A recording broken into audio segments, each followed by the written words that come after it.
Hey everyone, welcome to the session. This is Showbie's first ever podcast, and I'm really looking forward to this. So today we have Michelle and Emily from the School of Research Science, and they're going to be speaking to us about their journey with technology in general, but they're also going to be sharing with us a little bit about the strategy and the learning and what goes on in the classroom as well. So I'm kind of been pretty stoked about this. I'm really looking forward to this particular session. So welcome aboard to our first Showbie podcast, guys. So Thanks. let's I'm going to start off with let's start off with Michelle first of all. Do you want to just introduce yourselves, tell us who you are and your background, where you're from, and so on? Okay, thanks, Abdul. So, hi, everyone. I'm from all the way from Dubai. So it's 7 p.m. in the evening here. So it's getting a little bit dark, but here we are. I'm Michelle Thomas. I'm the Director of Education at the School of Research Science. And I get the great job of overseeing a huge British-based national curriculum school in the desert, in the sandpit, we call it. And it's a huge school. It's got just over 3,600 students from the early years all the way up to year 13. And we're going to talk a little bit about our journey with technology and in particularly with Showbie and how we've just seen that take shape with our students. To give you a little bit of a background before I hand over and let Emily introduce ourselves, our school's quite unique. Obviously, it's in a beautiful country in the UAE, but it's 99% of our students are actually EAL. So the majority of our students are local students from the Emirati local families. So it's a very unique school. And so that adds interest to our journey and sort of a little bit why we have gone into technology. But I'll let Emily introduce herself as well. Wonderful. Thanks, Michelle. Yeah, go on, Emily. Hi, thanks, Michelle, and thanks, Abdul. So my name's Emily. I've been in Dubai for 4 years now, and I work at the same school as Michelle. Yes, Emily. The head of the mathematics department, which is quite a big department. There's 12 department, and we all from year 7 right the way through to year 13. Okay, wonderful. Thank you very much, Emily. We're going to come back to you, Emily, in a moment, but I'm just going to kind of just a few questions from Michelle, really. So, Michelle, from a technology perspective and a strategy perspective, what's the vision of SRS? Because it's quite a large school. I've had the privilege of visiting you guys there, seeing your amazing buildings, and the size of the school always kind of takes me aback with, over 3,500 students. That's pretty phenomenal. So, what's the vision with technology? What is it that you're trying to achieve with that? Okay. Yeah. I mean, as you say, building, if anyone wants to come and visit, obviously not at the moment in COVID times, but it's an absolutely phenomenal building. It's actually split on 2 sites. And the building, everyone that comes says it looks like a hotel. It's incredible. And it's an incredible learning space. But I've been the Director of Education there for just 2 years. And one of the things that first sort of hit me when I went in was the spaces in the school were just ready there for collaboration and sort of different ways of working. Yet the students were very traditionally sitting in rows, in desks, and lots of pen and paper, which is fine and needed sometimes. However, our students, as I've said, majority are EAL. What they need to do is learn to, really speak the language and converse and feel confident. And they were areas that they were really struggling in. So what's really important for us at SRS is that we sort of develop students' independence. And I think, one of the first things that was really important to me was getting the teachers to do less, but do it, but also to instill the skills in students to do more and to be sort of more confident learners. Because what we were watching, as soon as they exit the gate, they're all on their phones, they're on their iPads, they're on everything. and they're very tech savvy, yet they were coming into a school building that looks like something from, an incredible 21st century building.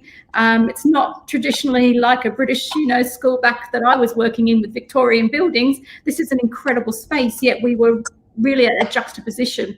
So we basically sat down and thought, okay, let's do this. Let's introduce technology just to give them that freedom, but also to help teachers to sort of facilitate learning and choices in very different ways. We wanted to create the experience that as soon as you came into the building, not only were you baffled by the awe of it, but actually by using sort of technology and using things that were really easy and accessible, that the students would have a really, really positive on-campus experience. So they were the sort of things that we were thinking about when we went down the sort of technology route. And really, for me, it's about independence, and as they progress through the school, because we've got the beauty of having them from when they're 3 years old to they're 18. Wow. So we want them to be able to have this sort of seamless experience through the school. Wow. So my next question really is very much kind of around what are the kind of challenges that you have in a space, in an organization like that, right? Because I think the first time I came there, I was speaking to the head of primary, and he said something like 900 children in the primary school alone. Yeah. What kind of challenges does that throw up, and from a technology perspective as well, what have been your kind of major challenges there? Okay, I think some of the challenges have been getting everyone on the same page. When you go into, when I entered in, we had various things going on. We had some Samsung tablets, we had some iPads, we had some, I didn't even know what they were, some sort of very old looking laptops. And, there wasn't some synergy. So you'd go into one class and they were doing this in secondary. You go into another class and the teacher was doing a very different, there wasn't that synergy. Actually, when you walk into SRS, what is the SRS way? And in primary, we had a shared iPad model which had worked successfully for a couple of years. But then what was happening was they were going into secondary and it was gone. There was nothing. They were sort of working. It's like everything we taught them in primary was lost. And all they were doing was actually walking across a corridor to the secondary department. We're in one building. So there was no whole school theme going through. And I think that was something that, was really important to me to get the vision, to get the why we wanted to do this. And to do that, we had to strip back. And when you take things away from teachers, as we know, that can sometimes be a challenge, that everyone holds tight to everything, because that's what we know, that's what works. So I think we went through, the old storming phase, and we had to storm quite quickly because I had a lot of other pressures on me at the time in terms of the school had just, when we talked about the vision, when we talked to the board, they were like, yeah, this is great. And suddenly 1,000 iPads turned up in the school. And, even me, I would say that's a bit, wow, that's out there. So we had to think really quick on how we were going to make this work and have the impact we needed to. So it was all about the plan. It's all about the why. And I think that's the most important thing that we come back to. And, I know you're a big believer of just make it simple. And I think that's one of the things that we did. We just stripped everything back and said, actually, let's think about what we actually need technology to do and how are we going to get it to sort of be part of our learning experience, not something that's added on and different every time you went to a different room. Yeah.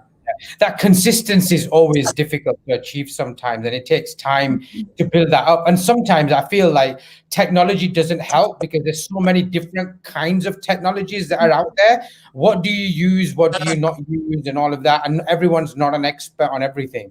So absolutely, yeah, totally understand that. So at the moment, your school, what are the kind of biggest kind of platforms? I know you're using Showbie. Of course, we'll speak about that in a moment.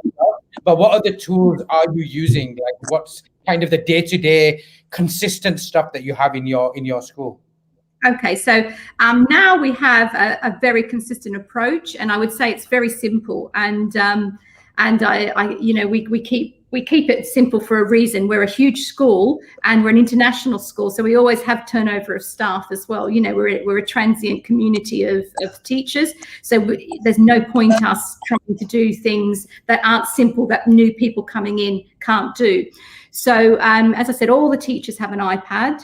And for them, that's their toolbox, that's their electronic pencil case. I would say to you, everything is coming through that. You know, whether it's training, whether it's you know, their lessons. I think they'd all be lost without them now. You know, and it's interesting seeing that sort of move away for many teachers. And these sort of platforms we use are really simple. We have Microsoft, so we use Microsoft as our sort of, you know, that's where our emails, OneDrive, Teams, obviously, like all of us. Yeah, MS Teams is, you know, is our sort of blended learning model and our online teaching model that we use. But what was phenomenal for us was the assessment and feedback. So once we sort of got the, you know, the sort of the toolbox of, okay, this is where we're storing work, which is OneDrive. This is where we're sort of, you know, showing works. This is how we're delivering work through Teams. The thing that was missing for us was actually, how are we going to mark all of this? You know, what are we going to do? That's something, you know, that's not adding on to teachers. We don't want them, you know, still writing and taking pictures, putting it into the iPad, finding something to mark up. Yeah, we all know we can do that. But the thing, I think the big game changer that I'm sure Emily will talk to you about in Showbie for us is the voice notes. So that was an incredible feature because, as I said, remember our students are EAL. You know, so for them to listen to our feedback and actually ask them to rehearse and go back to us in feedback, that has been like one of the game changers for us, most definitely. You answered the question. I was going to ask, like, if you've got, I mean, a lot of schools I speak to, they're either using Google infrastructure or they're using Microsoft infrastructure, which is really essential in the school because, you know, email, storage and all that kind of stuff is needed. But often schools kind of get stuck at that point. That's it. They don't kind of go beyond that. And my question was going to be then, you know, why Showbie, where does that feature? But you've really kind of talked about the assessment and feedback stuff, which is really where that kind of strength applies. So really from here, I'm going to kind of move on to Emily now, right? Because this is kind of quite a funny story, for me, because it was probably almost a year ago, I would say, maybe a little bit before that. A little bit more, yeah. Before the first lockdown. And Emily, I'm just going to say my bit, right? And then I'm going to pass over to you and you can continue the story because your perspective will be different. So I walked in to SRS, and obviously we're talking about assessment and feedback. And I kind of talked about a little bit about Showbie, showed them the possibilities with Showbie because at that time we were looking at kind of establishing that consistency on top of Microsoft Teams and so on. And I had this one teacher, maths teacher, that was in the room who was really kind of shaking her head and saying, this is just not going to work. It's just, I don't think this is going to work for maths and so on. And that teacher is actually here. It's Emily. So I'm just going to kind of pass over to you, Emily, to kind of talk about your journey, because the next time I visited you, it was a totally different picture. So tell us what happened. Yeah, absolutely. I mean, I know Abdul and Michelle have given me permission to be as honest as possible. And absolutely, Abdul came to do a session with us, and I was not a Showbie fan. I just envisaged it being more work. I was just thinking, oh, it's another thing. What we're doing is fine. So why are we changing it? You know, the feedback's going to be more difficult. But I patiently tried it, and I don't think I really was a huge fan of it until we actually went into lockdown. And I can honestly say Showbie saved all of our lives. It was a game changer for the students because, of course, we can't print worksheets off and give them out when they're online. We've got to, it's just the best way of kind of giving that work out. So by the time Abdul came back after we'd gone distance learning, I remember saying to Michelle, there's no way I'm going back to copybooks and printing off a million worksheets a day and gluing them in and underline the date and title. So we just decided to 100% stick to Showbie. And I honestly think it's one of the best things that the department has done and the school has done. I know that everybody, like I said, there's 12 teachers in the maths department at our school, and they all absolutely love it. I couldn't imagine going back to copybooks now. I really couldn't. And yeah, I was 100% wrong. So if anybody is having doubts about it, I know where you're coming from, but I would really strongly encourage you just to try it. And I'm sure your minds would be changed just like mine was. So Emily, tell us a little bit about, obviously, your subject. You're a maths teacher. You're the head of maths there. So how do you actually use Showbie? Like, what does your day-to-day thing look like, in terms of the use of Showbie? Is it something that you use once a week? Is it something that is used all the time? Give us a little bit of an kind of insight as to what a typical lesson, a structure would look like in your class. Yeah, I mean, absolutely. We don't just use it some of the time. And I think that's the key with Showbie. It's such a fantastic tool to have everything there. We use it every single day. We use it for every lesson, homeworks, assessments. Everything is in one place on Showbie, which has been really, really good for the learners as well, because, you know, we all know that in the old times when we were using copybooks, the students would complete amazing work, then the copybook would get full and it would get stored somewhere very special by the students, and we probably wouldn't really see it again. But now the students are doing all this fantastic work, and they can go back to September and see this work. They can see their progress. Similarly with all their assessments, and again, I can't emphasize enough how much that tool of having all the assessments on one app and there has really, really helped, especially in this difficult time of, you know, gathering evidence for the CAG grades. Now that the exams are cancelled, I can't imagine having to chase up students for physical assessment folders and scan papers in. It would just be crazy. So it's used for absolutely everything. Can you show us? Have you got some examples that you can show, like what your class potentially looks like? Yeah, absolutely. So I've put a little PowerPoint together just with some screenshots of how we kind of organize it. So what we've got on this first page, this is how every single class on Showbie is laid out. So we've got our academic year is split up into 4 cycles. But other schools, you know, you might have yours split up into half terms or terms, however works best for you. But we have our folders split up into 4 cycle folders. And then, as you can see, I know it's a little bit small on the screen, but at the top there is an assessments and quizzes folders, which has all their in for the entire year. So again, it's such as kind of everything is in one place and very organized, and the students know that it's very consistent in each lesson.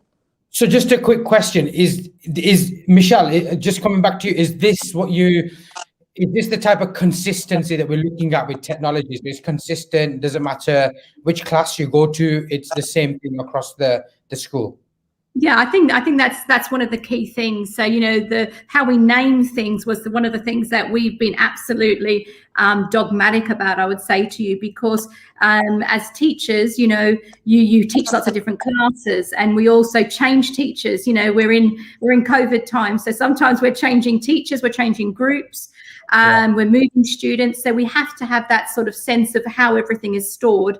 And as Emily said, you know, and if there is any teachers that are in, you know, got the year 11s or the, you know, year 13, year 12 kids at the moment, you know, to do CAG, this has been the absolute best thing for us. And, you know, we're so lucky because everything is there. You know, we've done all our mocks, they're uploaded. We don't use any physical bits of paper. Everything is there. And I think for students, what it has done is it just, you know, we talk about this as like assessment in real time. It's there. You know, it's not something, as Emily says, you know, with the best will in the world, everyone loses those exercise books, especially, you know, when you're 16, it's the last thing you're going to carry around is your old exercise book. So, you know, they don't see the same, you know, sort of feedback and marking from the teachers, but it's constantly there. And I think, you know, for us, it has improved our grades, which has been a great thing for us as well as measure.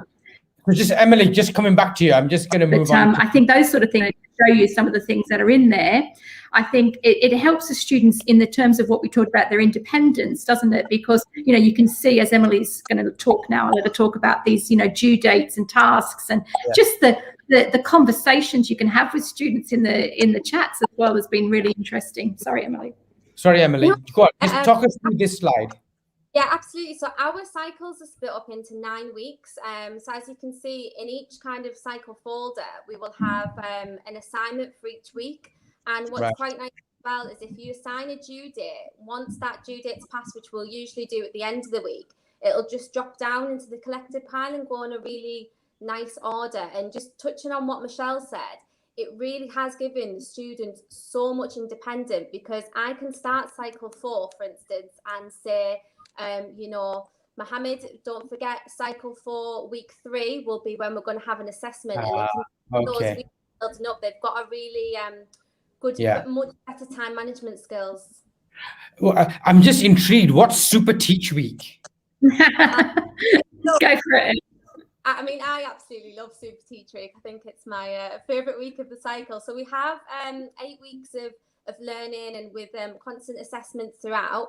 But then in week 9 Super Teach Week, and the students could tell you all this as well, they love it, is where we, as teachers, we would think, right, which topics did these classes not do so well in, or is there different topics that each student needs to work on during this week? So it's kind of a week to go back and go back over any work that needs a little bit of brilliant. So you're actually building in like catch-up time, and if there's any misconceptions or things that haven't kind of been addressed, you can kind of cover that. Brilliant, really good. Guys, I'm really conscious of time because time is flying by, and I can have this conversation for another 30 minutes, but we've got about 8 minutes left. Emily, tell us more. Tell us about this. Okay, so this is kind of in each week. As you can see, we'll split the lessons up, and just to make it nice and clear for the students, I do have the topic, but I also have the day of the week. Now, within this kind of, for instance, if you clicked on Thursday co-interior angles, what you would see, my examples, their knowledge organizer, and then their space to answer different tasks. Is that it? Yeah, so that's some of their tasks. So I will edit straight onto the PowerPoint, and it will, that my notes will then share for everyone. So nobody has to sit and copy down. Nobody has to try and rewrite what I'm writing, because it will share for them. And then they can go in and edit their tasks separately, and I can then go in and kind of see what's going on there. And I've just wrote a little note down there because I thought it's really nice to kind of showcase this. The voice notes as well, they're not only good for kind of assessment and feedback. Just within a lesson, we've all had lessons where we're like, oh, will you discuss this with your partner, or can you have a think about this? And what's really nice is when they're doing it, just to say, press the voice note down whilst you're discussing it with your partner, and you do pick up some fantastic conversation between the learners.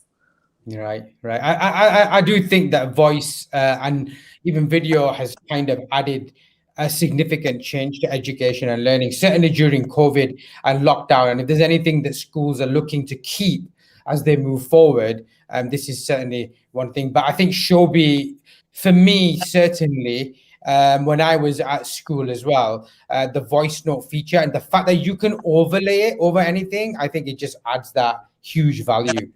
That's brilliant. Okay, so just moving on to your next slide. Yeah, I'll go through this quite quickly because I know that there'll probably be some more sessions on Socrative in the future. But just that Socrative links perfectly with Showbie. So you can assign the Socrative quizzes where they just have to click on the link and the quiz will come up. You can then click the results so that once the Socrative test is complete, the results will actually be sent to each individual student so they can see what the question was, what they got right or wrong, what the correct answer is. So quite often we'll do a Socrative quiz and then one, as you can see, part B, one problem solving question. Which is a bit So just for people that might not know about Socrative, can you tell us, like, how do you use it? What is it? What is Socrative? Yeah, absolutely. I mean, Socrative is a fantastic assessment tool, whether it be for, you know, an official assessment or just a kind of quiz at the end of the lesson. You can have multiple choice questions, which seem to work better for maths, because obviously the longer questions would need working out. But I know that other subjects do put longer answer questions on there, and Socrative will send them the students' answers for them to mark personally as well. So it's a fantastic assessment tool, or for a quick quiz at the end of the lesson, and it'll show you which students are completing it and when, and what they're getting right and wrong, and it rag rates everything for you. So it's a fantastic assessment tool. If you haven't used it, I strongly recommend that one as well. Okay. So just kind of, again, I'm just kind of your kind of last slide on this. Just tell us a little bit about this one. You've got a few. Have you got students with voice notes sending you voice notes as well? Yeah, so what we do after every assessment or quiz that we do a feedback feed forward where, which is what I used to spend hours writing sentences, which I knew for a fact some of the students never read, because it's quite a lot for them to read. Whereas now what I'll do is, as I've marked their assessment, I will leave them a voice note explaining, you know, how I think the assessment went. I'll compare it to the last score in their previous assessment, so they know whether they've gone up or down. And then there's always a box for them to fill in, which is kind of like self-reflection. Now, what we say to the students is, you have two options. Either send me a voice note back, just make sure that you're answering those questions, you know, how much do you think you revised, what topics do you need to improve on? Or if you don't feel comfortable doing the voice note, because some students are still getting that confidence with their own voice, they love listening to ours, but some are still not quite there doing their own, then absolutely there's that opportunity for them to also just answer the questions on their iPad or on paper. Right. Okay, and just I'm just going to kind of come off the presentation. Just a few things. What do you find in terms of, like, you know, student engagement? You know, in terms of you know, what? You can still hear me, okay, right? Yes. Yeah. Okay. What do you find in terms of like student engagement with voice notes and things like that? Is it different? Like the atmosphere, the kind of culture, has that changed in the school with respect to using approaches like this? What's the feedback from students? Yeah, absolutely. I know that the students really appreciate it, because when I first started doing this in September, making the voice notes a thing for every assessment, I actually had parents phone me to say, thank you so much for your voice note. You know, my son listened to it. He really appreciated it. I had students like in the back of the class, like with little smiles on their face, because when you're praising someone for doing something well, half of that praise comes from, you know, you saying like, well done, this is fantastic. If you just write well done, I don't know, that just doesn't have the same impact. You can really kind of build the confidence and show them that you're proud in your voice. And like I said, I have had a lot back from the students, and students messaging me as well on Teams just to say, you know, thank you, miss, I really appreciate it. So it definitely has had such a positive impact. Wonderful. And I suppose, you know, I can kind of see that the potential for this in your class during COVID, because you would have been able to continue speaking to students, and they would have still been able to speak with you, even though you're not in the same room, and it doesn't necessarily mean that you have to set up a video call. Yeah, absolutely. And it's even things like now, you know, when the students are revising and they know they can just send a message saying, you know, Miss Emily, I'm stuck on this question. And rather than me having to write sentences trying to explain what I'm talking about, I can just circle things and then leave a voice note to help them. And that's definitely helped them, again, with their independent learning. They know that, yes, they might only have me for 4 lessons a week, but they know that constant support is there for them.